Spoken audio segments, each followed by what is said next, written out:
हाँ, नमस्कार दोस्तों। आज के इस वीडियो के अंदर हम फिर से कार्ल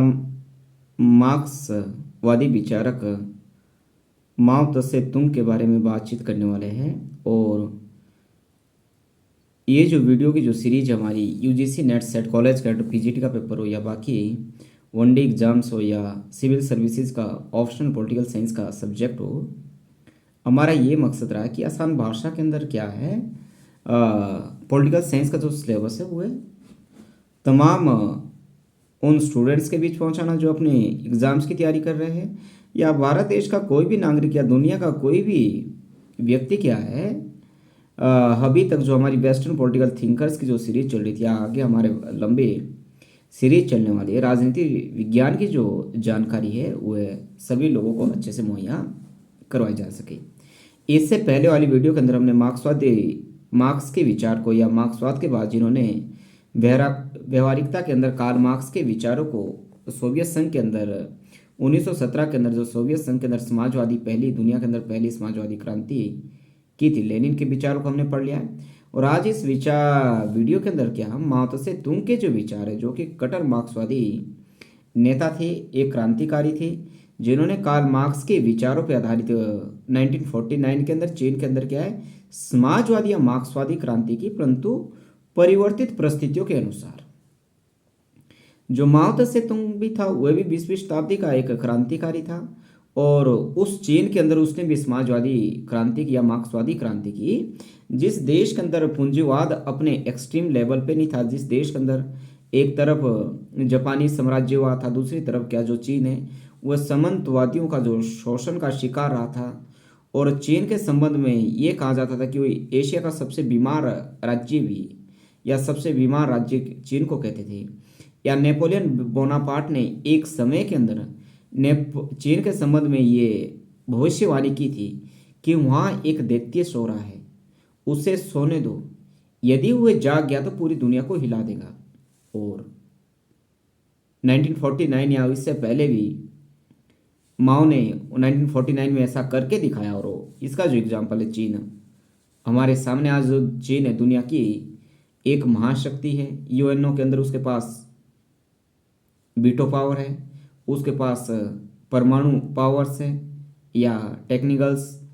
के मामले में या मिलिट्री पावर के अंदर क्या है, आज दुनिया को यदि कोई मुल्क उसका कंपटीशन के में साथ है तो दुनिया का एक ही मुल्क है जिसका नाम है चाइना। यदि चाइना आज इस प्रगति तक आगे पहुंचा, या जिस चाइना के अंदर सामंतवादी शोषण का शिकार रहा हो, जापानी साम्राज्यवाद का शिकार रहा हो, जिस राज्य के बारे में ये कहा जा रहा हो कि वे तो एक बीमारू राज्य है, ठीक है, एक रोगी राज्य, दुष्ट राज्य है, माओ ने किस तरह से या माओ के जो क्या विचार थे जो परीक्षा के लिहाज से हमारे लिए महत्वपूर्ण है, उसके बारे में हम बातचीत करने वाले हैं। माओ का जन्म 1893 के अंदर हुआ था, जो माओ की जो डेथ है 1976 के अंदर होती है। और माओ ने क्या 1949 में क्या है चीन के अंदर जो साम्यवादी क्रांति की थी, और उसके बाद क्या 1976 तक जो वहाँ का जो चीन का जो शासन है या कम्युनिस्ट पार्टी की जो सर्वोच्च जो संस्था है उसके जो अध्यक्षता का जो पद है वह भी माओ ने अपने पास ही रखा था। माओ त्से तुंग ने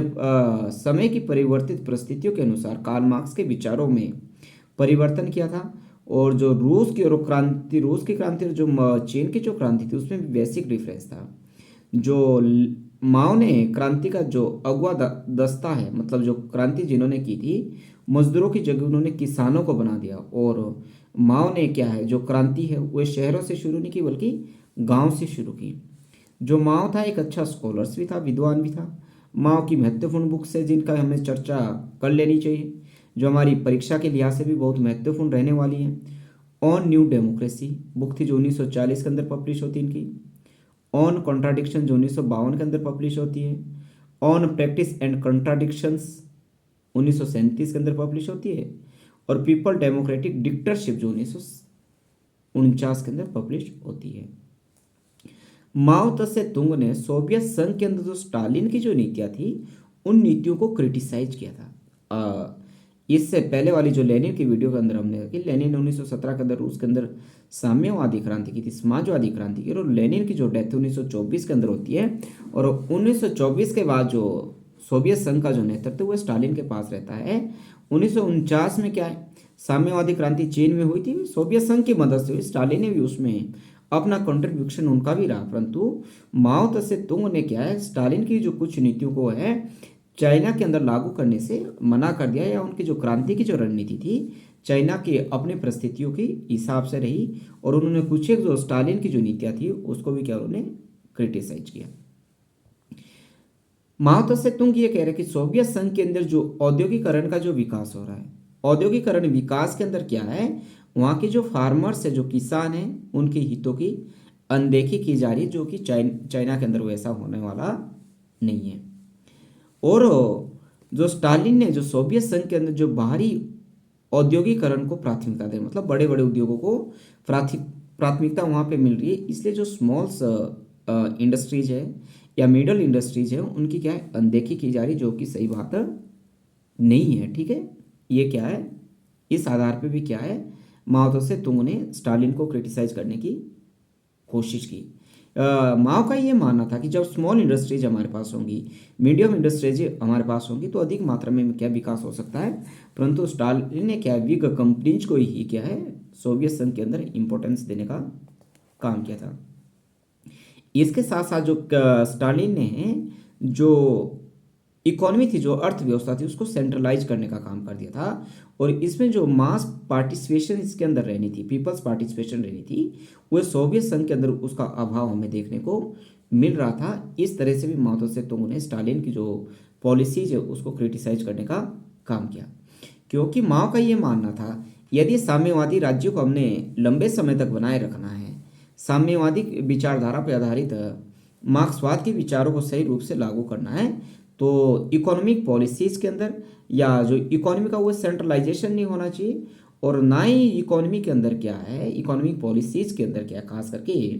जो पीपल जो पार्टिसिपेशन है, जो जन सहभागिता वो क्या बहुत महत्वपूर्ण है, ऐसा क्या था माओ से तुंग का मानना रहा। माओ से तुंग ने इस मान्यता का भी क्या है मानने से इनकार कर दिया था कि जो समाजवादी व्यवस्था जब एक राज्य के अंदर स्थापित हो जाएंगे, उसके बाद उस राज्य के अंदर किसी भी तरह के जो विरोध है वे क्या होंगे, खत्म हो जाएंगे। माओ से तुंग का ये मानना था कि जब साम्यवादी क्रांति हो जाएगी, समाजवादी जो व्यवस्था वो स्थापित हो जाएगी, उसके बाद भी जो कुछ एक जंतर विरोध है वो समाप्त नहीं होंगे, इसलिए जो क्रांति वो निरंतर चलती रहेगी। ठीक है, जो क्रांति है वो परमानेंट रेवोल्यूशन का सिद्धांत भी, निरंतर क्रांति का सिद्धांत भी किनके द्वारा दिया गया था, माओ से तुंग के द्वारा दिया जाएगा। ये भी जो फैक्ट है आपकी परीक्षा के लिहाज से बहुत महत्वपूर्ण रहने वाला है। इसके साथ साथ जो माओ से तुंग ने आर्थिक तत्वों की अपेक्षा किया है, राजनीतिक और चेतना को अत्यधिक महत्व दिया था, जो कि कार्ल मार्क्स के विचार के अंदर हमें क्या है आर्थिक तत्वों की कोई महत्व दिया जाता था। माओ ने अपने विचारों के अंदर क्या राजनीति और चेतना को भी क्या बहुत अधिक महत्व देने का काम किया। माओ से तुंग का जो समाजवाद का अभिप्राय क्या था कि केवल उत्पादन के साधनों का राष्ट्रीयकरण मात्र नहीं है, कि केवल जो उत्पादन के संसाधन है उनका राष्ट्रीयकरण नहीं है, बल्कि इन उत्पादन के संसाधनों के ऊपर जो स्वैच्छिक जन सहभागिता है, जो वॉलेंटरी पीपल पार्टिसिपेशन है, उसको क्या प्रोत्साहित करना, उसको इनक्रेज करना है, और व्यक्ति के विचारों के अंदर क्या है परिवर्तित करके क्या है परिवर्तित करना, विचार व्यक्तियों की जो विचारधारा है, आम लोगों की जो विचारधारा उसको मार्क्सवादी बनाना, उसको साम्यवादी बनाना, ये क्या है वास्तविक रूप से क्रांति होगी। और माओ ने वैसा किया भी। कल्चर रेवोल्यूशन वहाँ के अंदर हम पढ़ेंगे, जो माओ के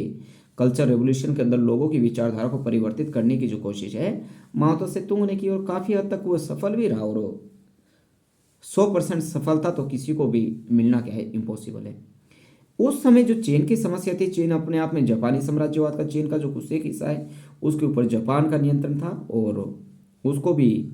उससे ओवरकम करना या उससे निजात पाना भी माओ के लिए अपने आप में एक समस्या। और माओ के अंदर जो सामंतवाद था वो भी बहुत हावी था। जो जमीनों के जो मालिक है, कुछ एक लोग थे, उनके पास सैकड़ों एकड़ के हिसाब से जमीन थी, और बहुत सारे जो मजदूर किसान से वे ऐसे थे जिनके पास जमीन ही नहीं थी, और उन फार्मर्स का क्या है एक्सप्लोटेशन इन फ्यूडल सोसाइटी के द्वारा किया जाता था या फ्यूडल सिस्टम के द्वारा किया जाता था। इसलिए माओ त्से तुंग ने क्या है, चीन की परिस्थितियों के हिसाब से क्या है वहां पे मजदूरों को क्रांति का अगुआ दस्ता नहीं बनाया, बल्कि क्रांति का जो अगुआ दस्ता है वह फार्मर्स को बनाने का काम किया, जो कि कार्ल मार्क्स के विचारों के थोड़ा अलग था। इसके साथ साथ माओ त्से तुंग ने यह बोला जो क्रांति होगी वो शहर से नहीं होगी, बल्कि कहाँ से शुरू होगी, गांव से होगी। और क्रांति के लिए वो किसका रास्ता अपनाया उन्होंने, गुरिल्ला युद्ध की टेक्निक उन्होंने अपनाई कि हमने क्या है, यदि हमने राज्य का मुकाबला करना है, राज्य के खिलाफ बगावत करनी है, हमने क्रांति करनी है, तो लोगों को क्या गुरिल्ला टैक्टिक्स अपनानी पड़ेगी। गुरिल्ला वॉर के माध्यम से हमें अपने रास्ते को पाना है, या कार्ल मार्क्स के विचारों को अचीव करना है, या चाइना के अंदर मजदूरों और किसानों का जो शासन है वो स्थापित करने का काम करना है। जो माओ के द्वारा भी एक विरोध का सिद्धांत दिया था, ठीक है, थ्योरी ऑफ कॉन्ट्राडिक्शंस उनके द्वारा दी गई थी, जो 1952 के अंदर उनकी बुक भी आई थी, माओ त्से तुंग क्या कह रहा है ऑन कॉन्ट्राडिक्शंस, अपनी बुक जो 1952 के अंदर पब्लिश हुई है, कि समाज के अंदर जो अनंत काल तक क्या है विरोध बने रहेंगे, जो विरोध है कंट्राडिक्शन से वो कभी क्या है खत्म नहीं होंगे। और जब सर्वहारा वर्ग का अधिनायकवाद आ जाएगा उस समय भी जो ये आपका कंट्राडिक्शन वो खत्म नहीं होगा, बल्कि बना रहेगा। माओ ये कह रहा कि जो सोसाइटी के अंदर क्या है आपकी, चाहे आपका हमारा कम्युनिस्ट सोसाइटी हो, वहाँ भी दो तरह के कंट्राडिक्शन बने रहेंगे। एक को क्या देते हुए, एक तो सामंजस्यशील विरोध बोलते हुए, और दूसरे को गैर सामंजस्यशील विरोध की संज्ञा दे रहे हैं। माओ त्से तुंग का यह मानना कि जो सामंजस्यशील विरोध का जो मतलब ये है, वह विरोध है जनता के बीच आपसी विरोध होते हैं, ठीक है, और ऐसे विरोध है बिना किसी हिंसा किए हुए भी, लड़ाई झगड़ा किए हुए भी, या मारकाट किए हुए भी सुलझाए जा सकते हैं। इसके लिए हमें किसी क्रांति की जरूरत नहीं, हमें मारकाट करने की जरूरत है। और दूसरे जो विरोध है गैर सामंजस्यशील विरोध है, ऐसे भी विरोध जिनके हितों के अंदर क्या है सामंजस्य स्थापित नहीं किया जा सकता। इसके लिए एक ही तरीका है, यदि इन विरोधों को हमने सुलझाना है, इन कॉन्ट्राडिक्शंस को हमने सॉल्व करना है, तो हमें रिवोल्ट करना होगा, हमें क्रांति करनी होगी, हमें सामंतशाही को मारना होगा, हमें एक एक करके उनको घुस घुस के चुन चुन के मारना होगा। ऐसा माओ का मानना था, क्योंकि जो माओ है ये कहता था जो शक्ति है वास्तविक शक्ति है वो तो बंदूक की नाली से निकलती है, ये मानना था माओ का, ठीक है। और माओ ने चीन के अंदर क्या है मार्क्सवाद के विचारों में परिवर्तित करते हुए उसने परमानेंट रेवोल्यूशन का भी कॉन्सेप्ट दिया, निरंतर क्रांति का भी क्या है सिद्धांत दिया। माओ ये कहता था जो क्रांति वो एक घटना नहीं है, बल्कि वो एक प्रक्रिया है जो क्या निरंतर समय तक चलती रहने वाली है। माओ त्से तुंग क्या कह रहा कि समाज के अंदर क्रांतियों का एक दौर चलेगा पूरा, जिससे क्या है लोगों का जो वैचारिक परिवर्तन करवाया जाएगा। उनका जो विचार है जो उस समय तक सामंतवादी विचार था, चीन जापानी साम्राज्यवाद का शिकार था, अब क्या है नई तरह की विचारधारा हमने लानी है। मार्क्सवादी जो विचारधारा है, मजदूरों की जो विचारधारा, किसानों की जो विचारधारा है, वो लोगों के जहन के अंदर बिठाने का काम है, वह करना होगा। इसलिए जो माओ के द्वारा क्या है निरंतर क्रांति का सिद्धांत भी दिया गया। इसके लिए उन्होंने पंचवर्षीय योजना बनाई जो 1953 से 1957 के बीच चलती है, और दूसरी 1957 के अंदर एक योजना माओ के द्वारा बनाई गई, जिसमें माओ कह रहा है सैकड़ों फूल खिलने की योजना, कि सैकड़ों फूलों को खिलने दे और हजारों विचारों को प्रतिस्पर्धा करने दे।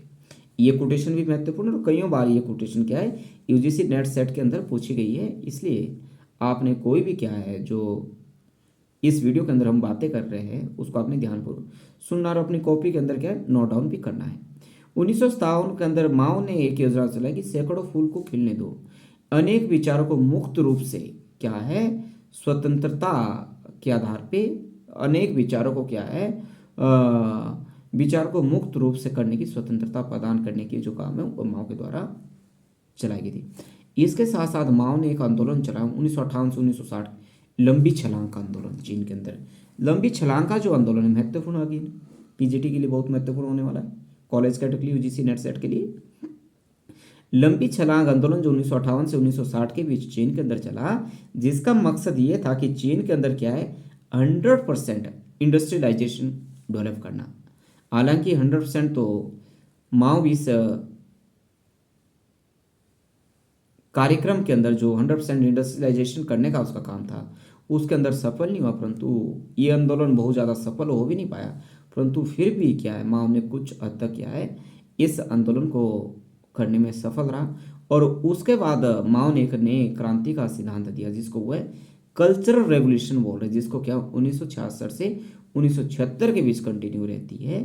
ये जो कल्चर रेवोल्यूशन है या माओ के बाकी महत्वपूर्ण जो तथ्य है जो परीक्षा के लिहाज से महत्वपूर्ण हो सकते हैं वो हम माओ की अगली वाली वीडियो के अंदर डिस्कस करने वाले हैं। Thank you.